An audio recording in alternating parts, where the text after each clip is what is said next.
Hi, welcome back to the channel. In this lesson, we will continue with our solutions to the Waec 2024 mathematics objective questions. Earlier video, we had solved question 1 to 5. In this video, we will solve question 6 to 10. In case you missed the video on question 1 to 5, please do check up here. We have placed a link to that video and we'll also leave a link in the description to the whole playlist. That said, let's get into class. Now this question says that if 3 minus 4, if 3 minus 4 root 2 into 1 plus 3 root 2 is the same thing as a plus b root 2. We're asked to look for b. That means we should just open this that means we should simplify this expression in this form and identify b. Now the first thing I want to do is to expand. By expanding, I'll say 3 into 1 plus 3 root 2. Now minus 4 again, minus 4 root 2, sorry, not just 4, 4 root 2 into 1 plus 3 root 2. So that this is 3. Now 3 times 1 here, this 3 here, first multiplies 1, it becomes 3, plus 3 again times the other 3 root 2, it becomes 9 root 2. Now I'll pick my minus 4 root 2 here to multiply 1 here again. That becomes minus 4 root 2. Then pick your minus 4 root 2 to multiply 3 root 2. Now look at it here, it becomes a little bit technical because minus 4, the minus sign multiplies the positive sign first to become negative. The 4 multiplies the 3 to become 12. And the root 2 multiplies root 2 to become root 4. And the square root of 4 is 2. So what I have here is 2. So that this expression now becomes 3 plus 9 root 2 minus 4 root 2, that's plus 5 root 2 minus 24. 12 times 2, that's 24. 3 minus 24, that's minus 21 plus 5 root 2. Now comparing this expression with the equated expression up there, a plus b root 2, obviously my b is the same thing as what? As 5. That means a is the correct answer. Now let's see question 7. Question 7 says we should find the time for which $1,250 will amount to $2,031.25 at 12% per annum interest, per annum simple interest. The first thing that will come to my mind is simple interest, SI, is the same thing as the principal, P, times time, T, times rate, all over 100. All over 100. Now let's highlight what we have from the question. First thing we have, we're asked to find the time taken. That is, we don't have t, that's what we are looking for which 1,250 will amount to 2,031.25. That means we have the simple interest, or sorry, we have the principal, that is the 1,250, and this amount will grow at a rate of 12, that's R equals to 12.5%. Then we have the total amount. My total amount here, which is the accumulated amount, is the same thing as my simple interest, SI, plus the principal. So from here, we should be able to calculate our simple interest. We know that the total amount minus the principal will equals to the simple interest. So that my total amount is 2,031.25 minus 1,250 will be equals to SI. Now, so that my SI, which is a simple interest, will come from 2,031.250 minus 1,250. We can use calculator because Waec allows us to use calculators, though they allow to use the non-programmable calculators. Now here is, we'll be doing 2,031.25 minus 1,250. That my interest now is the same thing as 781.25.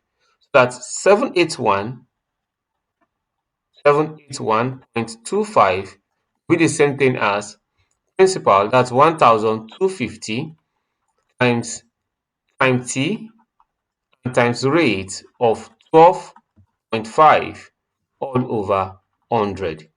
To make t the subject of the formula, we can simply cross multiply so that 781.25 times 100 is the same thing as 1250 times t times 12.5.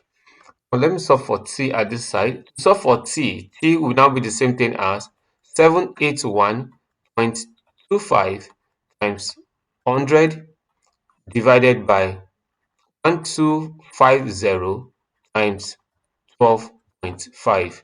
Again, let's call up a calculator to finally solve this. That's 781.25 times 100 now divided by 1250. Now I'm going to use a divide again by 12.5. That's how you actually use calculators to solve this. That's equals to 5. That's equals to 5. So my time t is the same thing as 5 years. Now let's see the eighth question. Question 8 says if log x. Question 8 says if log of 2x minus 1 is 3 is the same thing as 5. We're asked to find x. Now let's remember from our laws of logarithm that when I have log b base a to be equals to x, this implies that my b is equals to a raised to power x. So the same thing happens here. We're saying that my 2x minus 1 will be the same thing as 3 raised to power 5. 3 raised to power 5 is the same thing as 243.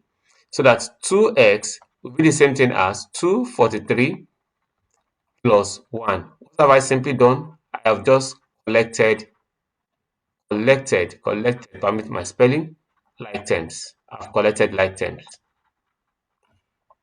So that 2x now will be the same thing as 244. X obviously is the same thing as 244 over 2, which is the same thing as 122. 122. Now let's see question 9. Question 9 says that the population of a town increased by 3% every year. In the year 2000, the population was 3,000. Find the population in the year 2003.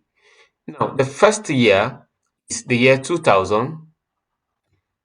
This is the first year. I would like to call this T1. And the last year, T2, is the year 2003. So that's my time I'm interested in will be T2 minus T1, which is equals to 2003 minus 2000. That's equals to 3 years. Now, the rate at which the population increased is the same thing as 3%, which is the same thing as 0.03. That's the rate at which the population increased. And we are now asked to find the population of a town increase in the year 2000. Find the population in the year 2003. That's compound interest. We will find compound interest. So that A now is the same thing as P into 1 plus R all raised to power t. Now A, which is the final population at 2003, A will now be given by the principal, which is the population at 2000, that's 3,000, into 1 plus the rate of increase, that's 0.03, all raised to power 3. So that this is the same thing as 3,000 into 1 plus 0.03, that's 1.03, all raised to power 3. That's the same thing as 3,000 times 1.03 raised to power 3. Let's use our calculator. So I will be saying 1.03 times 1.03 times 1.03. That's equals to 1 times 1.092727. 2727. So that A finally will be the same thing as 3,000 times 1.092727 times 3,000. That's equals to 2. That's equals to 3 278.181.